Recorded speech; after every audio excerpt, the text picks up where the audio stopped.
Inevitably, the C-130 became the ultimate gunship platform.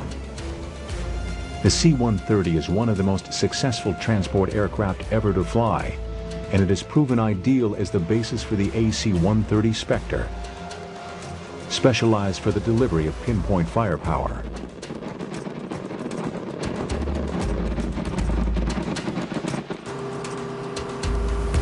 One of the most striking features of the Spectre is its 14-man crew.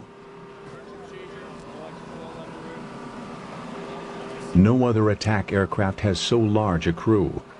This many crewmen are needed to operate the multiple guns on board, as well as the sensors and computers which make the guns so accurate.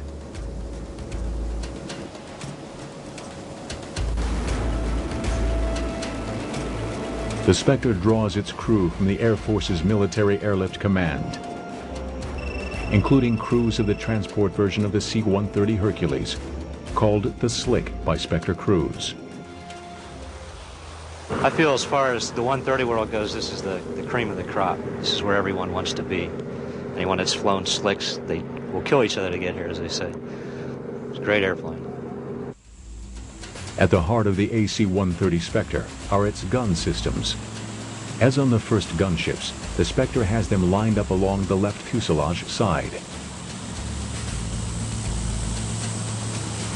We'll start at the front of the aircraft. We have two 20mm Vulcan cannons. Each one is capable of putting out a rate of fire of approximately 2,500 rounds per minute.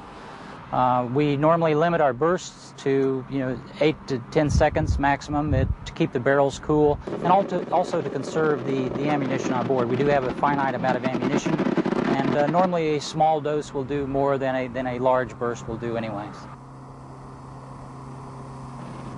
We have the 40mm Bofors cannon.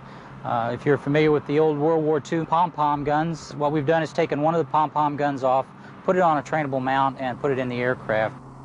Most of the ammunition that we shoot is 1950s vintage, so it's an unusual gun in itself.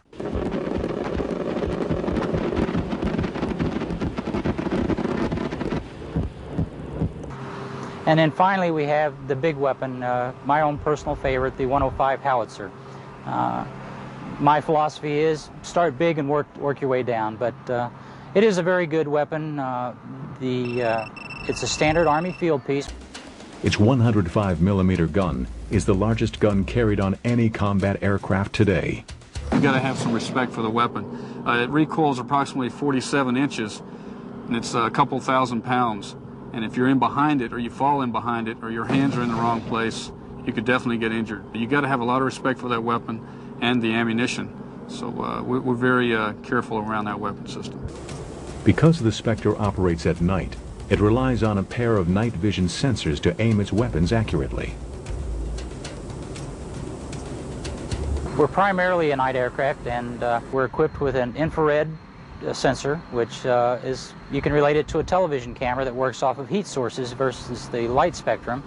And it's very capable. It allows us to operate in a very dark night without any light source.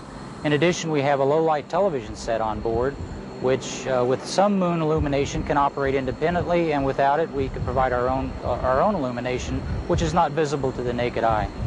Those two unique capabilities gives us the eyes in the sky, and those sensors are tied directly into our fire control system. If you could imagine that with the tie-in that we have, where the sensor looks, the gun looks. And that makes it a very, very accurate nighttime resource. The reason the gunship is able to deliver its firepower with such accuracy depends on tactics as well as technology. The location of the guns along the side of the aircraft permits the crew to use a special tactic, the pylon turn, which ensures consistent accuracy. The principle is that as an airplane performs a pylon turn around a given point in space, that point in space on the ground that is the center of the pylon turn is very stable, and that gives us the bulk of our firing accuracy, and the computer is able to anticipate that as we fly around a known orbit point around the target itself. The pylon turn maneuver is unique to the gunship and requires many practice flights for the pilot and crew to perfect this tactic. we go out and shoot the guns every single day. Fighter pilots may, in their entire fighter career, get to shoot 1 or 2 missiles.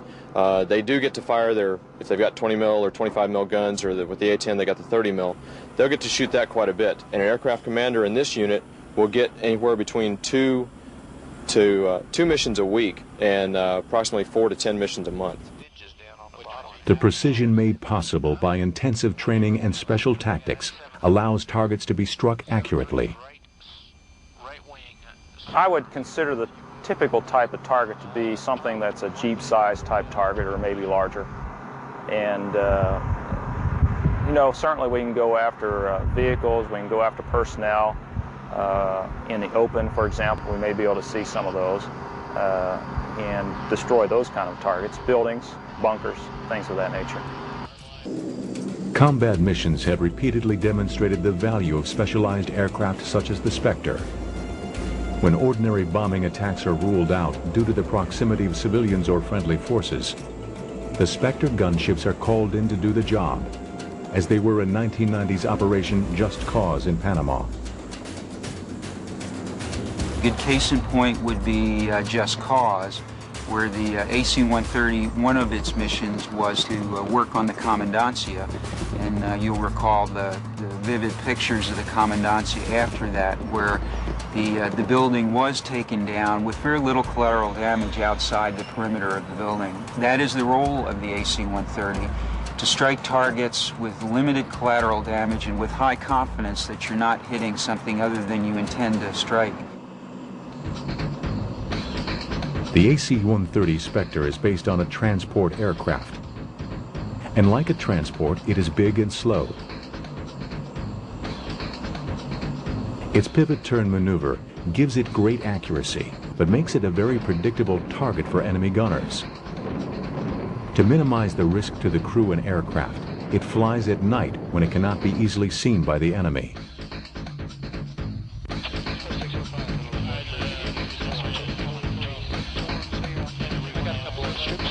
Our tactics do put us at risk at times, and we are very limited in the environment in which we can operate. We have to take into account the threat to us on the ground and any counter-air threat that may be available. And it's not a general purpose, any place, any time type of weapon system. It's very good at a very specific mission, but we have to make sure that we pick and choose as much as we can the mission to ensure, one, success, and two, that the airplane comes home. The unique capabilities that we provide, that very precise firepower close in with a low lethality envelope, allows us to work very close to friendly forces. The Spectre's night capabilities are reliant on its sophisticated sensors, contained in a small booth in the middle of the aircraft. In the front right of the booth is where the electronic warfare officer sits with all that associated equipment. To my left in the front of the booth is the infrared sensor operator, who basically uses his infrared sensors to locate targets and guide the guns in on them. In the back of the booth is the TV operator, who uses the low-light television system also to find targets and guide the munitions down on them. The night sensors are used to search for targets.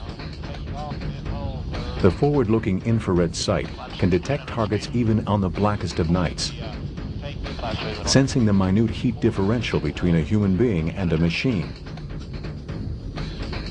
The key to the gunship's accuracy is the careful coordination of the sensor operators, the fire control officer, and the pilots. The sensor operator is primarily responsible for target detection, okay? The navigator gets us in the tactical working area, and the sensor coordinates with the fire control officer and navigator for target acquisition and firing on the target.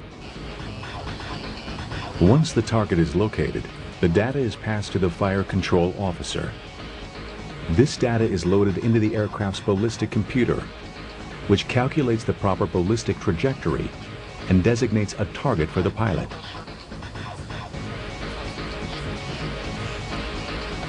On modern fighters and attack aircraft, the weapons are aimed through a sight called the heads-up display, located in front of the pilot. This displays most of the critical flight information and aiming points.